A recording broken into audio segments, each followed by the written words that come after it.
नमस्कार, फर्स्ट बिहार झारखंड देख रहे हैं आप और मैं हूं आपके साथ प्राची सिन्हा। बिहार की स्वास्थ्य व्यवस्था की बदहाली को देखते हुए विपक्ष लगातार सरकार पर हमलावर है। ऐसे में कई तरीके के सवाल हर दिन ही दागे जा रहे हैं। वैसे ही जैसे बीते दिन जिस तरीके से भागलपुर के ग्लोकल अस्पताल से तस्वीर निकलकर सामने आई, वो मानवता को शर्मसार करती है। ऐसे में बिहार की जनता और बिहार वासी अब ये सोचने पर मजबूर हो जाते हैं कि क्या अस्पतालों में भी अब महिला सुरक्षित है।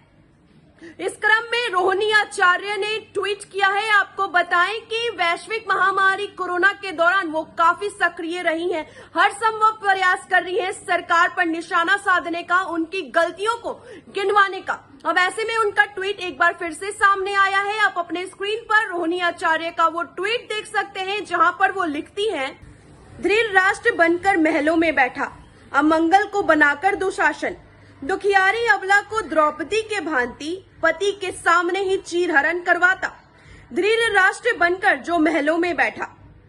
तो वैश्विक महामारी कोरोना के दौरान बिहार की स्वास्थ्य व्यवस्था तो सड़क पर आ ही चुकी है। वेंटिलेटर पर बिहार की जनता पहुंच चुके हैं। एक एक सांस के लिए लोग यहां पर तड़प रहे हैं।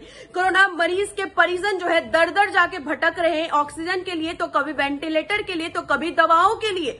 अब ऐसे में जिस तरीके से भागलपुर के गोकल अस्पताल से तस्वीर निकलकर सामने आती है, वो बेहद मानवता को शर्मसार कर देती है। जिस तरीके से रुचि के साथ उनका एक तरीके से छेड़खानी का मामला सामने आया है, हम यूं कह सकते हैं, क्योंकि उनका आरोप लगाया गया है कि उन्होंने कहा कि डॉक्टर उनके साथ बदसलूकी कर रहे हैं, उनके दुपट्टा को खींचा गया है।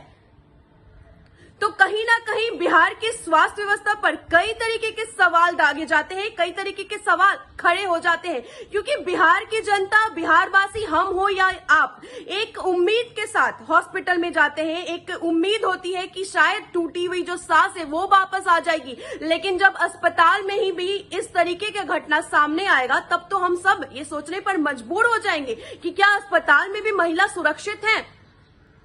आपको हम बताएं कि कल जैसे ही रुचि का वीडियो सामने आया, उन्होंने जैसे ही मीडिया को बयान दिया, भागलपुर से लेकर राजधानी पटना और करीब करीब बिहार के हर जिले में आक्रोश हो गया। लोगों में काफी आक्रोश भर गया, क्योंकि लोग अस्पताल में एक उम्मीद के साथ जाते हैं, लेकिन जब इस तरीके की घटना सामने आती है, वो भी अस्पताल के तरफ से, तो ये बेहद कई तरीके के सवाल खड़े कर देती है बिहार की स्वास्थ्य व्यवस्था पर। ऐसे ही ऑक्सीजन, वेंटिलेटर और दवाओं की कमी चल रही है। अब ऐसे में नेता प्रतिपक्ष तेजस्वी यादव तो नीतीश कुमार पर हमलावर ही है, लेकिन उनके साथ उनकी बहन यानी रोहिणी आचार्य भी काफी सक्रिय है और वैश्विक महामारी कोरोना के दौरान वो लगातार सरकार पर निशाना साध रही है, उनसे कई तरीके के सवाल दाग रही हैं।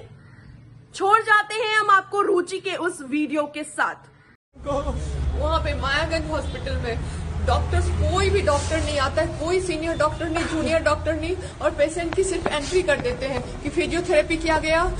ये बेबाबू नाक का क्या करते हैं, नेबुलाइज किया गया, 4 बार नेबुलाइज किया गया, कोई चीज नहीं होती है, सिर्फ पेशेंट की एंट्री कर देते हैं।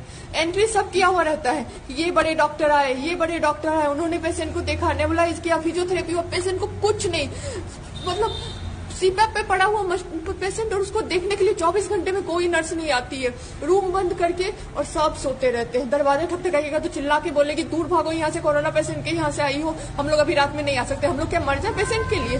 कोई नहीं आता है, कोई नहीं आता है देखने के लिए किसी को। ये लोग पटना में हम लोग 26 तारीख को आए पटना। मैम आपके साथ जो ये सब हुआ है, गलत हुआ है, इसकी शिकायत आपने किसी को की है? अभी किसको करे सर, परसों तो मेरा बाबू गया है। अब क्या चाहती हैं सरकार से? क्या अभी सबसे पहले तो मैं चाहती हूँ कि सारे जगह ये, सबसे पहले तो मुझे कोई प्लेटफॉर्म मिले जिसपे मैं ये बोल सकूं टीवी पे जाके, ताकि लोग बचें। अब किसके साथ जो हो नहीं हो तो सेकेंडरी है।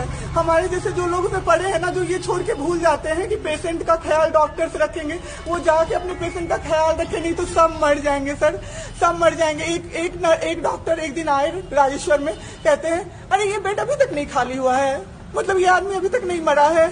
एक आदमी के बारे में आप सोचो सर जरा सा, आप सोचो सर जरा सा। मेरे हस्बैंड को वेंटिलेटर पे नहीं रखा सर, वो शायद बच जाते। और जब मेरी एक फ्रेंड है डॉक्टर, उसने बात की कि आपने वेंटिलेटर भी क्यों नहीं रखा, तो झूठ कह रहे हैं कि फैमिली वालों ने मना किया। हमें कोई सजेशन नहीं दिया कोई कि सजेशन वेंटिलेटर पे आप रख सकते हो, कुछ भी नहीं सर। वो बस वेट कर रहे थे कि ये बेड खाली हो। ठीक है।